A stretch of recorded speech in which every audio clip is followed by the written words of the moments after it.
4. On the trail. He left the strange encounter and got to work, albeit a few minutes late. Not that he needed to worry, since his bosses were out of the office again. He spent most of the morning doing his routine work, checking various security logs, answering emails, and updating the company website. He was considering what to do for lunch since he didn't have time to get anything from home. Maybe drive a couple of blocks and pick a fast food place at random? Maybe a ready-made sandwich from a grocery store. His thought process was interrupted by the arrival of a text on his phone. It was Veronica. V. Hi, how are you? Can you meet at 7? The meeting is at St. Vic's, 8634 Holloway, but meet me around the corner at Westmount and Holloway. This gave him time to go home and shower. P. Sounds good. See you then. V. Great. I'm so excited to do this with you. Let me know if there's anything else I can do to help. P. I'm excited too. See you tonight. At 7 p.m., Paul and Veronica were walking through an alley leading to St. Victor's Church in West Hollywood. Paul noted she was nervously looking around as they got closer to the church. Stacy has a great story. She actually gets abducted about once a month, so her story is pretty amazing. I think we should get Barry. At least we should get one guy. The group is mostly women. Barry is also a musician and writes amazing stories about his experience. Paul was about to express reservations about a musical segment in the film when he was shoved from behind. The man from the trailer park barged between them. Paul was surprised since he hadn't even noticed the man. Veronica looked at the man in terror. Billy? Veronica was shocked, but Paul could see more in her expression. He knew that for Veronica at that moment, the universe consisted of nothing but the intruder, even if it was her ex-boyfriend. I've been trying to talk to you for fucking weeks. Why didn't you return my fucking phone calls? Billy was also completely focused on Veronica, his face a mask of rage. A wave of rage also passed over Veronica's face. I told you I didn't want to talk to you. I told you I would get a fucking restraining order. I fucking swear I will. Veronica was angry, but Paul could tell she was more afraid. Paul could also tell that neither of them were aware he existed. That's bullshit, Billy spat. He's my kid too. I have fucking rights. Come on, let's just go find some place and talk. Billy grabbed Veronica's arm roughly and she winced in pain. Paul, Veronica, and Billy were all equally surprised when Paul's fist shot out and connected with Billy's face. Particularly Paul, since he had no conscious plan of punching Billy beforehand. He was in fact very surprised to see Billy fall backward. Veronica grabbed Paul and they both ran down the alleyway. They went out onto the street, then ducked down some more alleyways and came out into a parking lot. They both stopped and caught their breath. Paul looked at Veronica expecting some explanation, but she avoided his gaze. That guy was outside your trailer the other morning. I thought he was some nut. Veronica just looked at the ground. It's been really scary. I thought he would leave me alone for a couple weeks. She suddenly ran to Paul and buried her face in his neck. He grabbed her shoulders and pushed her away.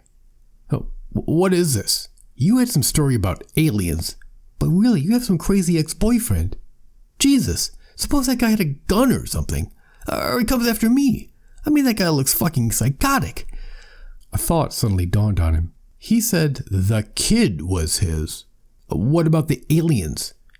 You created this whole drama in your head to suck me in. I mean, you could have got me killed by that psycho. He felt himself shaking and hoped he didn't spontaneously punch Veronica. Rage colored her face and she wiped her tears away.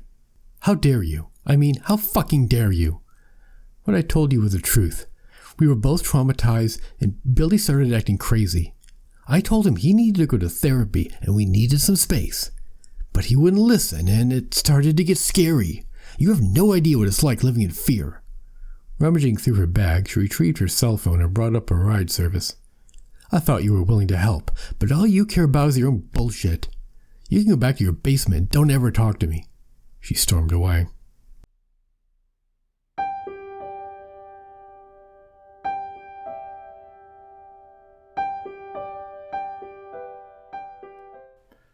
Part 5. Billy. It took Billy a second to pick himself up.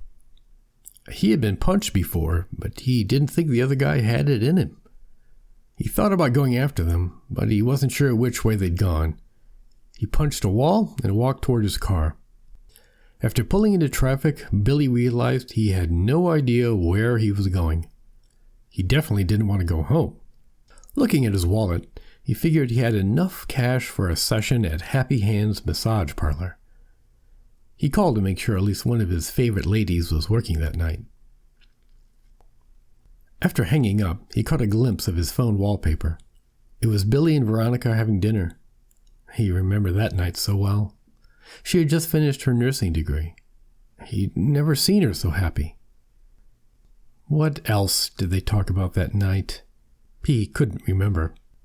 He remembered the fight they had the next morning. How she said his business degree was less important than her nursing degree. Then he complained about her black friends that made rude remarks about dating a white guy, but Veronica said it wasn't a big deal. They made up later and Veronica said what she always said. I believe in you. But did she? Was she just using him? For sex? For money, since he often brought her groceries and helped with her bills? Did she just mock him behind his back? Did she fuck other guys? Billy slammed on the brakes when he nearly rammed into the car in front of him. Stuff like that was happening more often to him. He'd remember a fight with Veronica, then he couldn't pay attention to anything but the memory. His therapist asked him what the good memories he had with Veronica.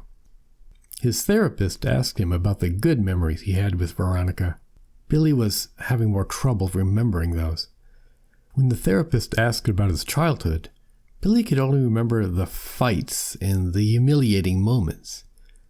It was like all the good moments of his life were being stolen. The therapist told Billy he was only thinking of the worst moments of his life and twisting the good moments into bad ones. Fuck that guy, thought Billy. He grabbed the bottle of pills the therapist had given him and chewed a couple tablets. The therapist told him to follow the directions on the bottle, but what did that guy know? By the time Billy got to Happy Hands, the medication was really kicking in. Honestly, he enjoyed this part of the meds. He felt flooded with energy and didn't feel anything from the punch he received earlier. Even the neon lights of the massage parlor seemed brighter and the colors more vivid. A few minutes later, he was lying on the massage table while Cookie, one of his favorites, started to work on him. You are so tense. Is everything okay with you? Cookie always knew how to sound like she cared. I tried talking to my ex, but some guy came up and... Billy just trailed off. He had trouble thinking clearly when the meds kicked in. Oh, that's too bad. Well, you will figure things out, cooed Cookie. I believe in you. Something happened in Billy's brain. Pushing himself off the bed, he shoved Cookie against the wall and had his hands around her throat. He hadn't decided to do that. He was only dimly aware of what he was doing. It was like something was controlling his body. Cookie was trying to reach a button on the wall, but couldn't quite get her fingers on it. She started to slide down the wall and kicked out with one of her feet. Her heel caught his left kneecap, which made his leg sag for a second. She choked out some words in a language Billy didn't know. A second later, the door flew open and a burly man rushed in. Billy twisted toward the intruder, but kept his hands around Cookie, putting her directly between the two men. The bouncer plowed right into her, and momentum sent the three of them tumbling. In a blur of motion, Cookie scrambled out from under the pile of men. The bouncer tried to throw a punch while falling, and Billy lifted one hand to defend against the punch. Billy's other hand went to his opponent's waist, trying to get a gut punch in. But the drug was slowing his reactions down, and Billy knew he was in trouble. His gut punch was feeble, and his hand went around the man's waist until he felt something attached to the belt. He grabbed it while the other man pushed himself off the ground. Billy realized he was holding a knife. Billy rammed the knife into the man's side. The man put a hand to his side, so Billy brought the knife across the bouncer's face. He rolled to the side to avoid the knife, allowing Billy to get up and run out of the room. Near the front desk, several people were talking excitedly in several languages. They yelled and scattered when they saw the bloody knife in Billy's hand, allowing him to run out into the night. Instinctively, he headed toward his car. He swung the door open and tossed the knife on the floor in front of the passenger seat. He drove for a few blocks, then tried to think of where to go. No one at the massage parlor knew his car, or did they? They didn't have his address, or did they? A lot of illegal stuff went on there, so they wouldn't call the cops, would they? He decided to just drive home. He had nowhere else to go. He had no friends or family. Well, Adrian and Veronica. Veronica would help him, wouldn't she? She wouldn't want Adrian's dad in jail. Besides, this was really her fault. If they'd stayed together, he wouldn't go to places like massage parlors. She put the kid in a foster home. What about that guy? New boyfriend? Maybe Veronica figured she didn't need Billy while she had a new sugar daddy. What if that guy wasn't in the picture? As Billy approached the cheap motel where he lived, the more the idea grew in him. If that guy was just gone, then Veronica would come back to him. She was always a bleeding heart that had to save every stray puppy. Billy just needed to get rid of that guy. Billy wolfed down some more pills. Yes, get rid of the guy. Then everything will be fine. Then everything will be fine.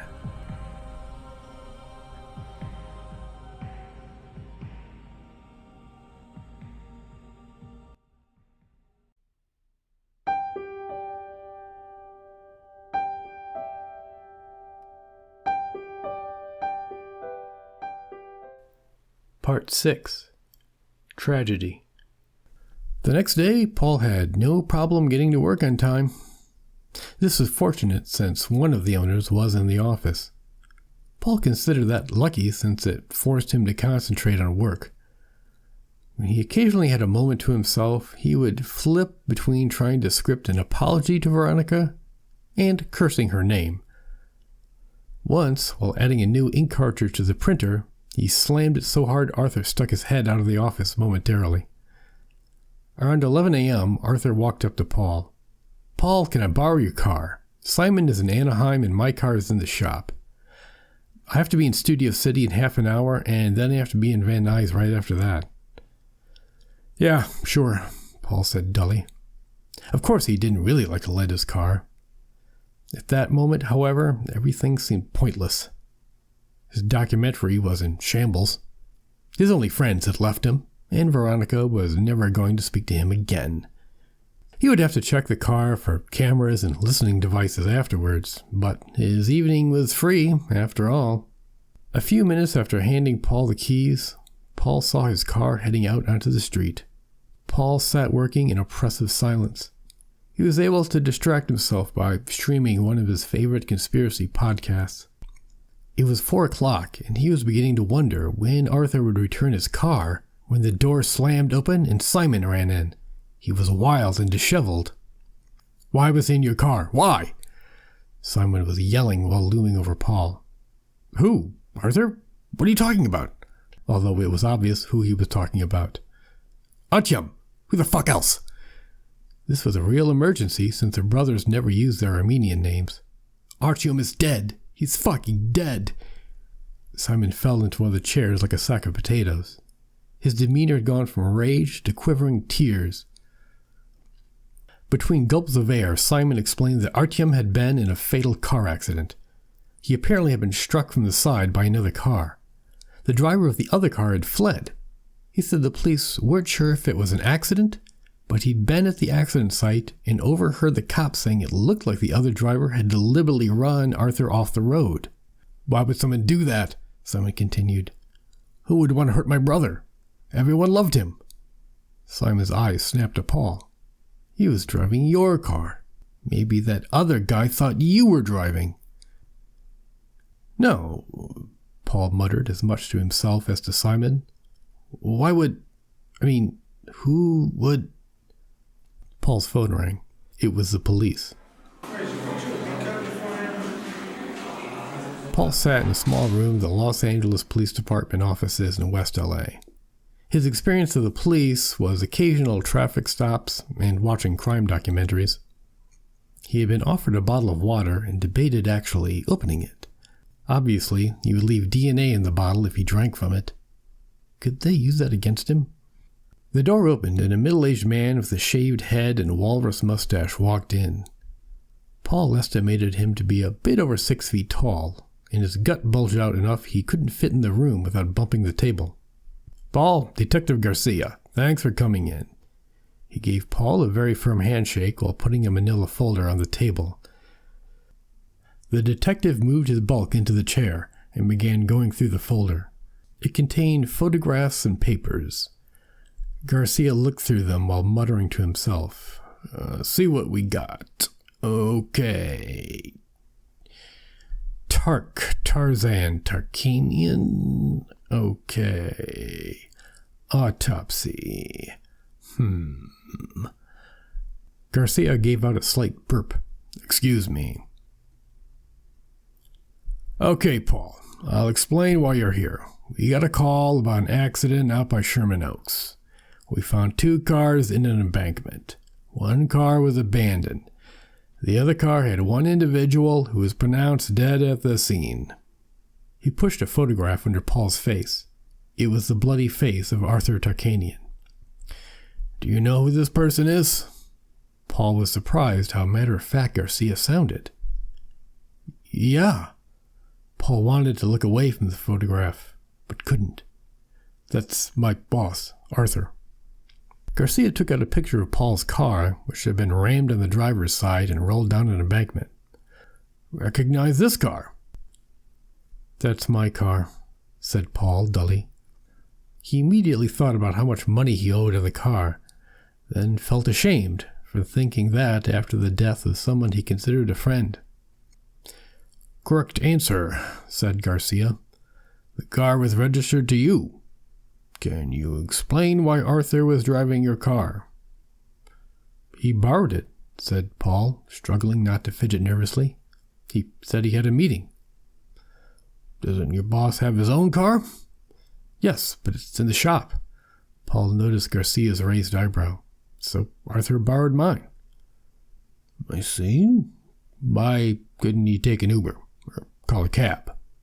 Suggested the detective as he placed his large hairy hand on the picture of Arthur's bloody face. Those guys, they watch every penny.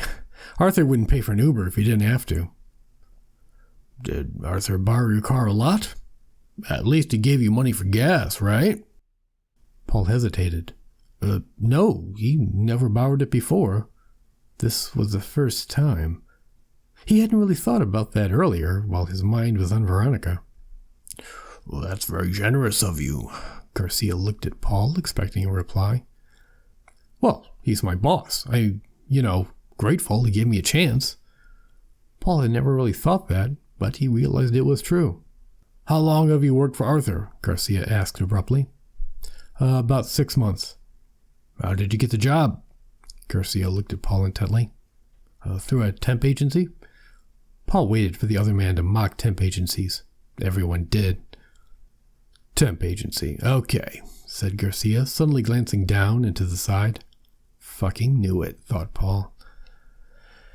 Did anyone have a gripe against your boss? Garcia was as impassive as a mountain. No, they sell office furniture. Anyone have a gripe against you? Paul thought of Billy, Veronica's loser ex-boyfriend. Could that guy do this on his own? The guy seemed unstable, but was he a murderer? Or had he stumbled on an actual connection to the UFO conspiracy? Paul always liked that he had information other people didn't. Then he could make connections other people couldn't see.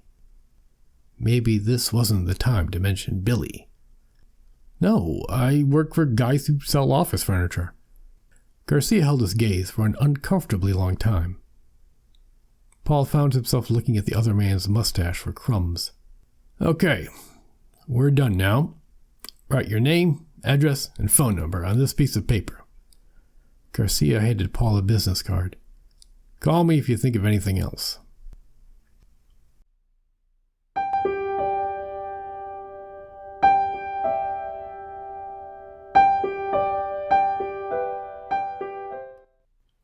Part 7. Spiral. During the Uber ride home, Paul started to dwell on the idea of someone trying to kill him. By now, they must know they failed. Conspiracy stories often involve deaths labeled as accidents. Was he living that story now? Fear and rage started coursing throughout his body. By the time his ride was within 2 blocks of his home, he was starting to hyperventilate. He had the driver pull over and got out. Forcing himself to slow his breathing, he walked up to the door. Probably ought to check the perimeter. He looked around before taking his keys out. No one around. Then again, I'm wide open out here. He opened his door a crack and checked out the mirrors he had placed on the opposite wall. They were strategically placed so he could see around the room. He saw no one. Sliding swiftly into the room, he continued to look around while moving over to a bookshelf. His hand went behind the last book and grasped the knife hidden there. He stood still. He strained to hear any breathing, any creak of a foot on a floorboard. He heard nothing. The massive surge of nervous energy made every muscle in his body flex and twitch. He had never needed a workout more in his life. He didn't even bother warming up. Grabbing his heaviest kettlebell, he began doing swings. A few minutes of vigorous movement allowed him to calm down slightly and think a little. Veronica, she had lied to him. Brought him to the alleyway. They didn't expect him to punch Billy. She was part of it. Part of them. He was not sure who they were, but too many coincidences were piling up. He began hyperventilating again. Catching his reflection in one of the mirrors, he realized he was crying. Body heaving, he suddenly crumpled to the floor. He kept thinking of her encouragement. How much she believed in him. Claimed to believe in him. The feeling when they held each other in the street. He was on his knees now, forehead on the ground with hands on the sides of his head. Fear gripped him. Was that really all a lie? His family mocked him. His online friends mocked him. He had heard of people having anxiety attacks and psychotic breaks. He wondered if he was having one. I can't handle this. This is too much. I can't stop it. Writhing on the floor like an animal, his body was paralyzed with agony, yet in too much pain to lie still. Then he sat up. A thought exploded in his head. Meeting Veronica was an accident. No one could have known he was going to walk into the Starbucks. He might have run away or gone in a different shop. She couldn't be one of them. A bark of laughter came out his mouth. Half the tension lifted from him. If she wasn't part of whatever was stalking him, he still had an ally. Paul pulled his hoodie over the top of his head a little more. Catching his reflection in a metal post, he winced at the sight of the paisley garment he had bought in a convenience store. Not much of a disguise, but it has a hood, and there will be no description of me wearing anything like it, he thought. It was dangerous to return to the food court where he first met Veronica, but she probably wouldn't take his phone call. He only hoped she kept to her habit of taking her breaks at the Starbucks. He kept one hand on his backpack that held a few bottles of water, protein bars, and his laptop. When he saw Veronica a few feet away, he looked down at his cell phone and put one hand against his forehead. After she passed him by, he grabbed his bag, got up, and followed her. She was reaching for the door when she saw Paul's face reflected in the glass. Paul? She started to turn around, her eyes wide. I just want to talk. Something happened. Something really serious. I'm sorry about what I said. I'm in a lot of trouble. At first she looked angry, but then saw something in his eyes. Are you okay? She asked. Someone was killed, but I think they were trying to kill me. A few individuals were trying to get past them into the store, and some of them caught the words, trying to kill me. Paul and Veronica moved into a corner of the cafe. A minute later, Veronica had a beverage, and Paul was stammering out the events of the past day. By the end, he was shaking so hard Veronica was holding both his hands so he could continue talking. "I don't know what's going on. I don't know, said Paul, locking eyes with Veronica, then looking away. "What's happening? But something's going on. Arthur is dead. That's all this weird stuff going on, and it has to mean something." They locked eyes again. "Plus, I'm worried." About what?" asked Veronica. Paul found a lump in his throat that stubbornly refused to move. He finally forced the words out. "About you." Veronica silently threw her head back and took a deep breath. She lowered her head to look at the man across the table. "Thank you, Paul. Thank you for talking to me. That means a lot. I'm so sorry about your boss, too. Arthur sounds like a great guy." Veronica sipped her tea. "Shouldn't you go tell the police about Billy? If you think someone is trying to hurt you, you need protection." "That's the worst thing I could do.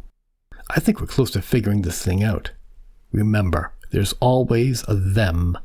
They'll monitor police communications, phone calls. We've got to dig deeper, get some real facts." He gazed out the window at the swirl of humanity walking past. "Look at all those people. They have no idea what's really happening. They just go about their business. Going to work, going to school, going to doctor appointments. Like nothing is wrong." He took a sip of his water. "Doctor appointments," he repeated. "Hey, you must have had a bunch of appointments when, the thing with, when you thought you were, pregnant," prompted Veronica. "Yeah, so they must have records of your pregnancy. That's when you got on their radar.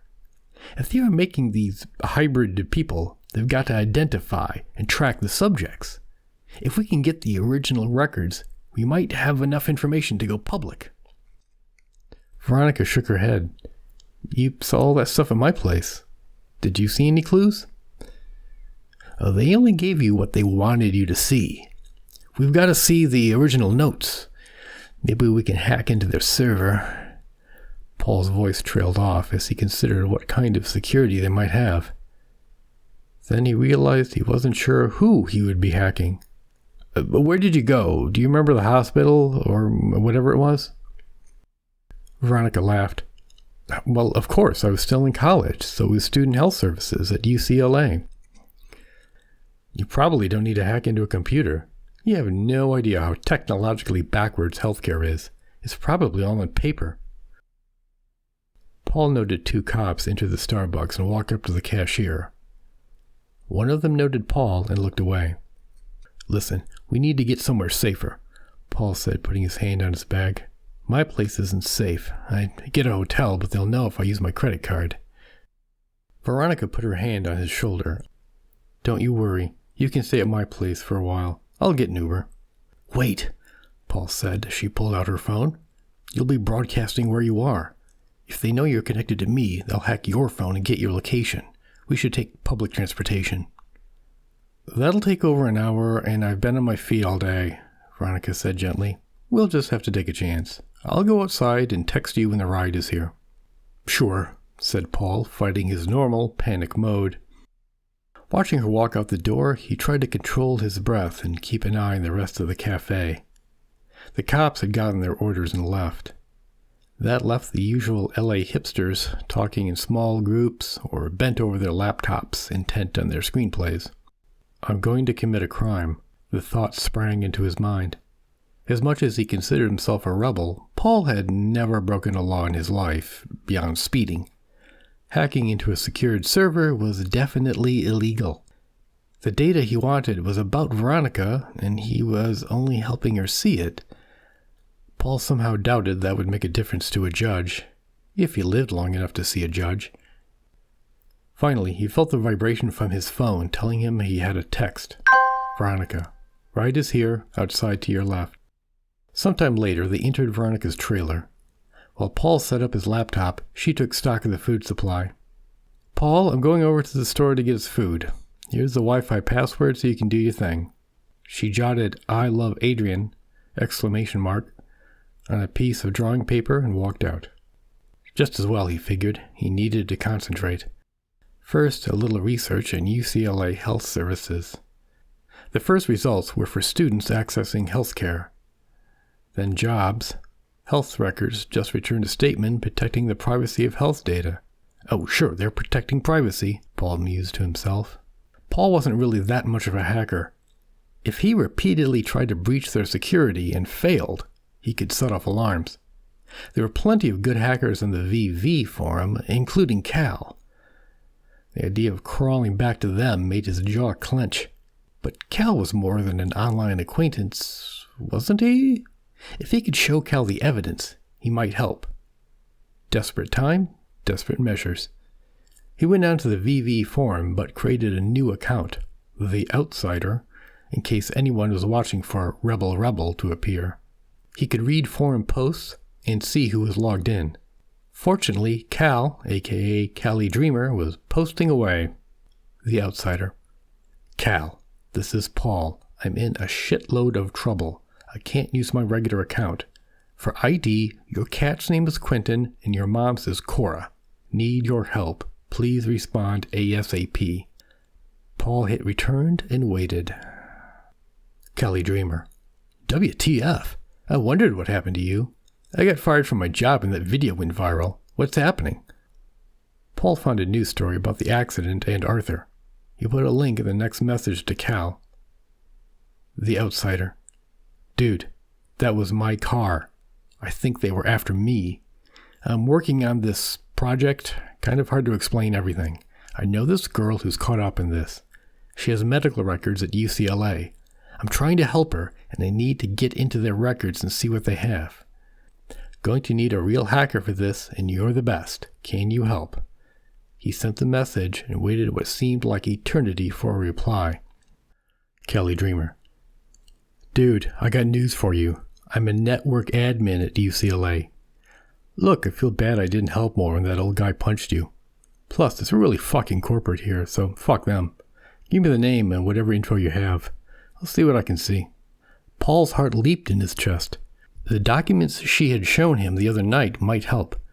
She was pretty sure he saw UCLA a few times. Maybe there was more info to help search. He ran over to the folder and rifled through the materials. He found something from UCLA, with the student ID number. He sent it all to Cal. After a few minutes, Cal sent a link to a Google Doc location. Cali Dreamer. Download those documents. In 10 minutes, I'll delete everything and cover my tracks. Good luck, buddy. The Outsider. Thanks, buddy. The documents had just finished downloading when he heard someone putting a key in the door. He turned in expectation of seeing Veronica open the door, but nothing happened. Then he heard a muffled voice. The voice sounded like Veronica. Paul went to the window and peeked through the curtain. Billy had one hand around Veronica's throat and a knife in the other. Paul tore the door open, hoping he might get the drop on Billy. But the taller man moved quickly, pivoting around to put Veronica between them. Paul could only see the knife at her throat. Paul, just go! Don't get involved! Cried Veronica through her tears. Paul froze. He had no idea what to do. Then a new voice rang out. It was Detective Garcia. LAPD, put the knife down, he barked. Billy, surprised, turned toward Garcia. His hold loosened on Veronica enough for her to tear free and run to Paul. Garcia fired 3 shots into Billy's chest. Billy fell to the ground like a puppet whose strings had been cut. He was groaning and looking toward Veronica. His mouth moved, but Paul couldn't understand what he said. Veronica didn't move toward Billy, but spoke through her tears. I'm so sorry. I'm so sorry this happened to you. It's not your fault. Paul looked at Billy, groaning and writhing. He wondered what Billy was seeing. Did he understand what brought him here? The dying man suddenly stopped moving, and his eyes showed the last glimmer fighting for the last moment of life. Then the eyes became blank and plastic. Get back in the trailer, barked Garcia. Detective Garcia got on the radio to call for help. A short time later, an ambulance arrived, only to declare Billy dead. A brigade of police walked around the area, taking pictures. Paul and Veronica had a talk with Garcia in her trailer. "So, Paul, we found some security footage near the accident where your friend Arthur was killed. I saw this guy," Garcia flipped through his notes, "Billy, walking away." The burly detective put his notebook away and gave Paul a hard look. "You told me no one had a beef with you. Veronica tells me you and Billy had a fight recently. You punched him. Why didn't you tell me that?" Paul swallowed. "I just didn't think he'd do anything like this. I thought he was just Veronica's ex. In the alley, the guy grabbed her arm, so I punched him, and we ran away." "Okay. You're lucky Veronica called me. Did you know that?" Garcia looked to see how Paul reacted to this. He was startled. Veronica immediately looked over. "Paul, I'm sorry. I saw Billy when I went to get the ride. That's when I knew he tried to hurt you. I didn't want to panic you, so I called the police and said I had information about Arthur. They connected me to this officer." She looked gratefully at Garcia. One of the officers working the scene knocked on the side of the trailer and leaned in. "Sergeant, we're wrapping up." Garcia acknowledged the message with a nod and turned back to the duo. He took out some business cards. "If you suddenly remember anything else, call me. Good night." With that, the detective abruptly left. Veronica and Paul sat without speaking for an eternity that was probably 30 seconds. Veronica finally put her hand on Paul's shoulder. "Paul, I know you didn't want me to call the cops, but I knew Billy was dangerous. He knows where I live, and he probably knew where you live. So I did what I did to protect both of us, okay?" Paul tensed his body, then relaxed and breathed slowly for 5 seconds. "It's okay. I understand. I was so scary when he was, when he had that..." "Damn it," he thought. His throat tightened with emotion. Veronica threw her arms around him. Holding her tightly, he looked over at his laptop, which was still on. "Hey!" he nearly shouted. "I got the medical files." Veronica looked at him gobsmacked. "Wait, what? How did you do that?" Paul had never seen her look so alarmed. "Remember my friend Cal, the guy that was helping me with the documentary? Turns out he started working for the school. He was able to send me some documents, and I downloaded them." Paul looked at Veronica, expecting to see her share his excitement. Instead, she looked nauseous. Paul went over to his laptop and opened the first of the documents. He motioned over to Veronica to read with him. "You read it first," she said dully. Puzzled, Paul started reading the file. The document told the story of a young woman named Veronica who walked into a women's health clinic. She wanted a pregnancy test and an abortion if the test was positive. Veronica stated she was raped by her boyfriend, who was stalking her. The test was positive. The counselor scheduled an abortion, but Veronica never made the appointment. The counselor was able to make contact and was told that Veronica had resumed her relationship with her boyfriend. She did not want to report her rape to the police. Veronica asked about giving her child up for adoption. Amongst the files was a form, signed by Veronica, giving up her healthy baby named Adrian. It was an open adoption, and Veronica could see Adrian any time so long as she gave notice. Another form noted Billy could not have unsupervised contact with Adrian due to a conviction for assault. The counselor was able to recommend a comprehensive program for at-risk couples. In a notes section, someone had written, "Male referred for therapy/medication." Paul turned around when he heard Veronica sobbing. "I thought he loved me. I really believed him." Veronica's eyes were screwed shut as if that could hold back the flood of tears. "It just hurt so much. I went to another place where he still loved me, where I wasn't a victim. It was so much easier to live there." Putting his arms around Veronica, Paul questioned everything. He really believed the things that happened to him were caused by powerful forces he couldn't control. The them. The perennial, omnipresent, but elusive them. All of that suddenly seemed like a childish mask. He had just seen another human being die in front of him. Contempt was the only feeling Paul had towards Billy. But now he saw the dead man as tortured and sad. Billy had tried to get counseling according to the file, but he had allowed his rage to consume him. Now someone would have to tell Adrian his father was dead. Paul looked deep into Veronica's tear-streaked face. There's an address where Adrian is. You should see him. Tell him what happened to his father. Yes, I know where he is. It's a foster home in Riverside. I need to make arrangements, sort of, to see him. Veronica looked uncomfortable. Paul knew the look. There was a little more to the story. Okay, said Veronica. I visited him before, and I sort of had a little meltdown. I can visit if I call ahead, and I can't be alone with him. She closed her eyes for a few seconds and put her hands to her face. Then she looked up. You'll come with me, won't you, Paul?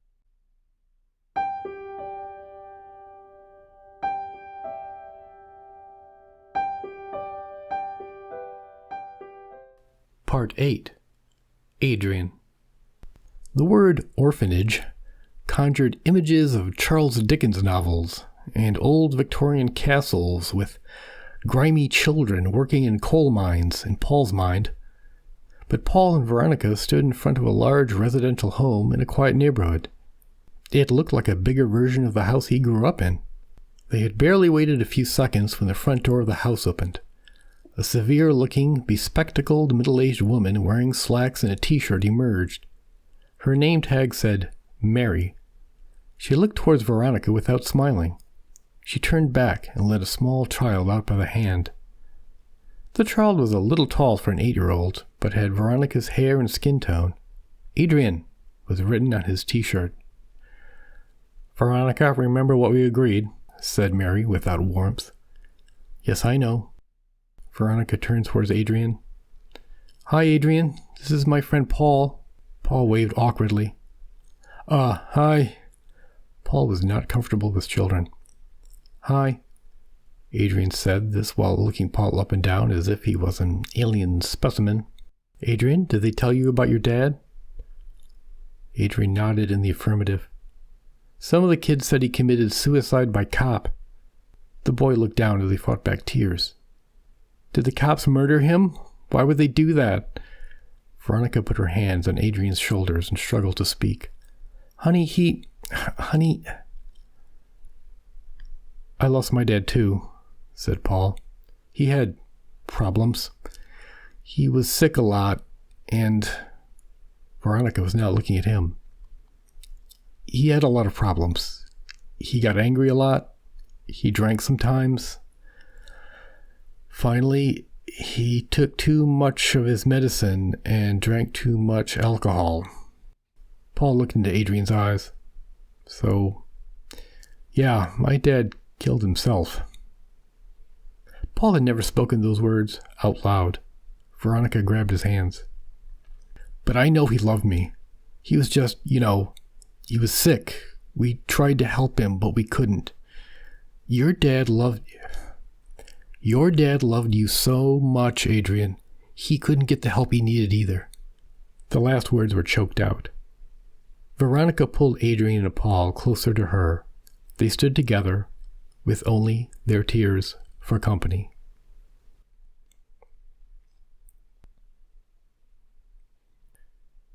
You've been listening to The Adrian House, written by Emmett Beach, narrated by Emmett Beach. All music from Incompetech.com. All sound effects from Pond 5. Thank you for listening.